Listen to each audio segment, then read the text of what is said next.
हाय दोस्तों, मेरा नाम मोहित है और आप देख रहे हैं मेरा चैनल मोहित डिकोड्स। तो अब हम बात करने वाले हैं अपने नए टॉपिक के बारे में, रिएक्ट मेमोइजेशन। देखिए दोस्तों, रिएक्ट मेमोइजेशन ना कोई पर्टिकुलर एक टॉपिक मत समझो इसको। ये पूरी की पूरी एक फंक्शनैलिटी होती है। ये क्या करती है, हमारी एप्लीकेशन की परफॉर्मेंस को इम्प्रूवमेंट करने में काम आती है। इसके और भी कुछ बेनिफिट्स होते हैं, जैसे कि पूरे पूरे एंटायर फंक्शन को री रेंडरिंग करने से रोकना। अगर प्रॉप्स चेंज नहीं हो रहा है, स्टेट चेंज नहीं हो रहा है, तो क्यों अननेसेसरी रेंडरिंग करवाएं हम अपने चाइल्ड कंपोनेंट को या फिर अपने पेरेंट कंपोनेंट को।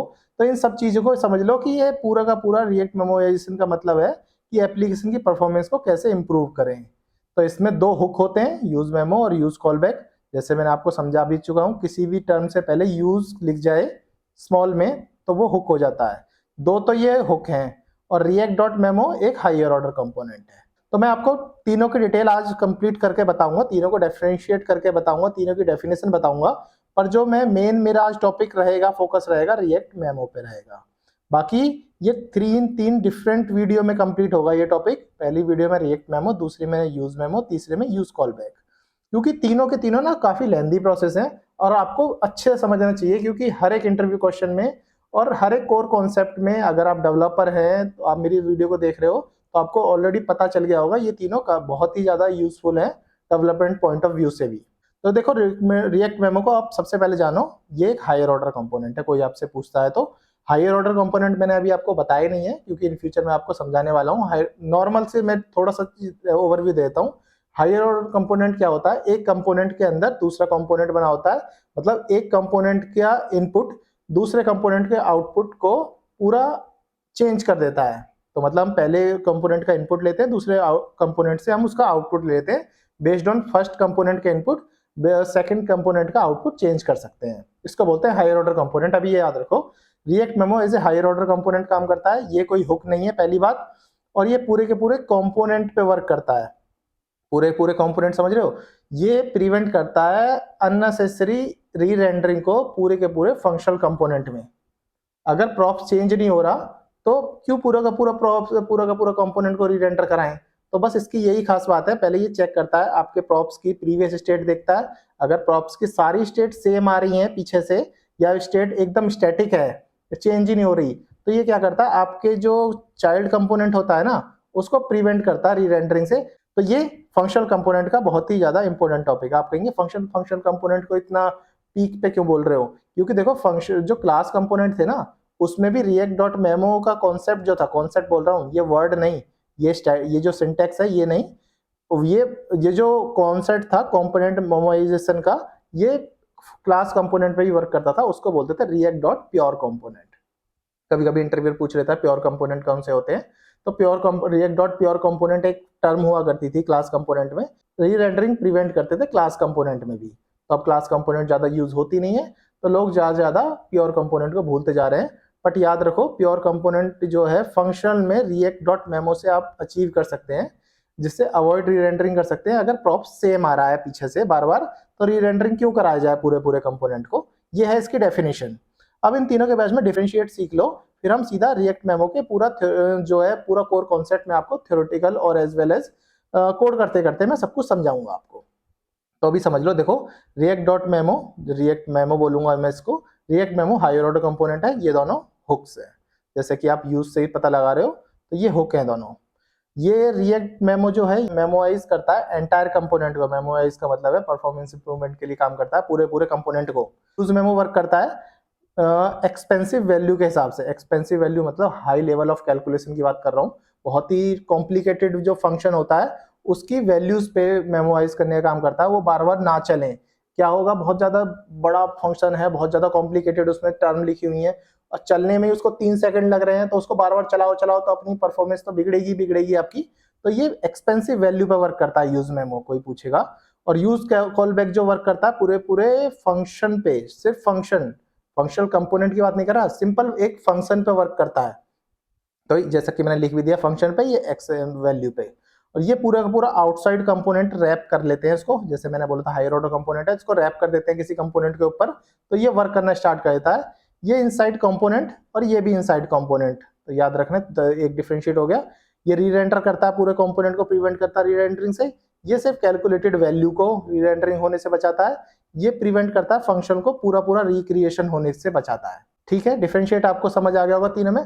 तो ठीक है, वीएस कोड पे जाने से पहले मैं आपको कुछ बताना चाहता हूँ। ये मेरी जावास्क्रिप्ट की फुल प्लेलिस्ट है जिसका यूआरएल मैंने आप ऑलरेडी इस वीडियो के डिस्क्रिप्शन में डाल दिया है, वहां जाके आप चेकआउट करें और सारे लेक्चर आप पढ़ सकते हैं A to Z। मैंने कुछ भी नहीं छोड़ा है जावास्क्रिप्ट में, जितनी भी चीजें कोर कॉन्सेप्ट होते हैं, जो भी चीज जरूरी है, सब कुछ मैंने इसमें डिस्क्राइब किया है अच्छे से। तो ठीक है, सीधा अपना वीएस कोड पे चलते हैं और कोड करते करते रिएक्ट मेमो को समझते हैं। देखिए, मैंने सिंपल एक app.jsx में एक नॉर्मल सा h1 टैग में ये लिख दिया रिएक्ट मेमो और एक चाइल्ड कंपोनेंट बना लिया है। अब इस लेवल पे आप आ चुके हो कि कंपोनेंट में बार बार बनाना नहीं सिखाऊंगा, कैसे यहाँ से बनाते हैं, क्या करते हैं, आपको सब कुछ आ चुका है। सिंपल 2 कंपोनेंट मैंने अभी बना के तैयार कर लिए हैं। ये मैं पेरेंट कंपोनेंट की तरह वर्क करूंगा, इसको चाइल्ड कंपोनेंट की तरह वर्क करूंगा और एप्लीकेशन मैंने ऑलरेडी चालू कर लिया है npm run dev से। अब देखता हूँ, एप्लीकेशन मेरी ऑलरेडी चालू है, कंसोल ही मैंने ओपन करा हुआ है। मैं आपको बताऊंगा धीरे धीरे क्या है इसका यूज। अभी क्या करते हैं, अपने पेरेंट कंपोनेंट में एक स्टेट बना लेते हैं, काउंट और सेट काउंट। ठीक है, सिंपल काउंट सेट काउंट करके एक स्टेट बना ली और react डॉट यूज स्टेट लिखते तो ऊपर से रिएक्ट भी इंपोर्ट करना पड़ेगा। अगर ऐसे बात है तो इंपोर्ट रिएक्ट फ्रॉम रिएक्ट, नहीं तो यूज स्टेट ऊपर से हमें इंपोर्ट करनी पड़ती। अगर ऐसा नहीं था, अगर आप नॉर्मल यूज स्टेट यहाँ लिखना चाहते हैं तो यूज स्टेट ऊपर से इंपोर्ट करनी पड़ती। दोनों में से कुछ भी करो, दोनों सेम है। रिएक्ट के डॉक्यूमेंट में भी लिखा है, दोनों से एक दूसरे से किसी पे भी इम्पैक्ट कुछ नहीं पड़ता, दोनों सेम वर्क करते हैं। ठीक है, अब हमने इतना करा। अब इसके नीचे क्या करता हूँ, मैं एक काउंट दिखाने के लिए h2 टैग में ये जो काउंट आएगा वो दिखाने के लिए एक h2 टैग बना लेता हूँ और एक इंक्रीमेंट और एक डिक्रीमेंट का 2 बटन बना लेता हूँ। दोनों बटन पे सेट काउंट पे इस पे इंक्रीज कर रहा हूँ मैं काउंट और इसमें काउंट को डिक्रीज कर रहा हूँ। ऑलरेडी बता चुका हूँ ये सारी चीज, मैं बार बार सिर्फ थोड़ा सा बस ओवरव्यू दे रहा हूँ आपको कि स्टेट कैसे काम करती है, क्योंकि अगर ज्यादा चाहिए आपको, ज्यादा तरह से जानना है तो मेरी स्टेट वाली वीडियो पे आप जाके सब कुछ देख सकते हैं। मैंने नॉर्मल स्टेट बनाई है, ये एक स्टेट पे प्लस कर दिया, इस स्टेट पे माइनस कर दिया और ये स्टेट जो है यहाँ पे डिस्प्ले कर दी है। अब चला के देख लेते हैं क्या है, चल रहा है कि नहीं, प्लस हो रहा है, माइनस हो रहा है और ये इंक्रीमेंट डिक्रीमेंट दोनों चीज इजी हो रही है। अब क्या करता हूँ, मैं अपने चाइल्ड कंपोनेंट को भी बना लेता हूँ। जैसे पेरेंट बनाया है इस हिसाब से एक चाइल्ड कंपोनेंट को भी बना लेता हूँ, फंक्शन और यहाँ पे चाइल्ड सिंपल और चाइल्ड कंपोनेंट, ऐसे करके कैंसिल कर देता हूँ। तो ऐसे करके हमने चाइल्ड कंपोनेंट बना लिया। अब चाइल्ड कंपोनेंट को कॉपी कर लेते हैं यहाँ से और इस चाइल्ड कंपोनेंट को क्या करता हूँ मैं यहाँ पे करके चाइल्ड, सीधा चाइल्ड यहाँ पे इंपोर्ट कर लेता हूँ। सीधा इंपोर्ट कर लिया। अब देख लेते हैं चाइल्ड कंपोनेंट मेरा यहाँ से मैंने एक्सपोर्ट किया था, जब भी मैं यहाँ इंपोर्ट कर पा रहा हूँ। इंपोर्ट करने से ऊपर देखो इंपोर्ट लिख भी गया है। तो अब मैं चेक कर लेता हूँ मेरा चाइल्ड कंपोनेंट दिख रहा है मुझे, देखो चाइल्ड कंपोनेंट दिख रहा है, दिस इज चाइल्ड कंपोनेंट। ठीक है, इजिली है, काउंट से ऊपर मेरे को चीज़ें दिख रही हैं। थोड़ा सा छोटा कर लेते हैं इसको, माइनस, इसको नहीं, थोड़ा सा छोटा कर लेते हैं इसको, माइनस। ठीक है, अभी क्या है, मेरे को चाइल्ड कंपोनेंट भी दिखने लगा और मेरा पेरेंट कंपोनेंट के अंदर चाइल्ड कंपोनेंट इजीली इंपोर्ट हो गया है।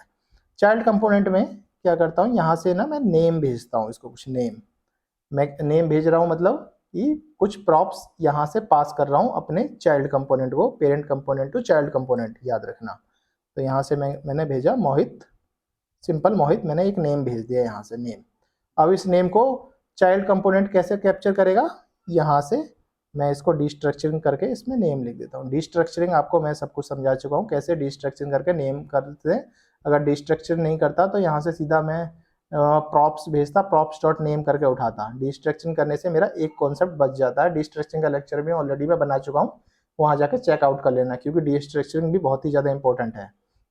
तो यहाँ पे जाता हूँ और नेम करके यहाँ पे अपना नेम यूज़ कर लेता हूँ और यहाँ से क्रॉस कर लेता हूँ और यहाँ एक कंसोल भी लिख देता हूँ। कंसोल डॉक में आपको पता चलेगा चाइल्ड कंपोनेंट रीएंटर हो रहा है या नहीं हो रहा है। सिंपल है। अभी क्या कहता है, नेम जो मैंने भेजा वहाँ से मोहित, तो चाइल्ड कंपोनेंट मोहित यहाँ आपको दिख जाएगा इजीली। अब देखोगे तो चाइल्ड कंपोनेंट मोहित आपको दिख रहा है। अब मैं क्या करता हूँ, अब आपको सिखाता हूँ। देखो मैं रिफ्रेश करा, जब पहली बार चला माउंटिंग फेज में, जब पहली बार चला तो मोहित इसको मिला, पेरेंट कंपोनेंट ने मोहित ट्रांसफर किया, चाइल्ड कंपोनेंट को यहाँ से मोहित मिल गया, तो मेरा चाइल्ड कंपोनेंट चला, चाइल्ड कंपोनेंट रेंडर्ड। ठीक है, एक ही बार चला, क्योंकि देखो ये ब्लर है, ये थोड़ा सा बोल्ड है, ये थोड़ा सा ग्रे है, तो एक ही होता है, ये दो नहीं होते। कभी कभी आप कंफ्यूज हो, 2 बार क्यों चला, चला एक ही बार है जो बोल्ड बार होता है।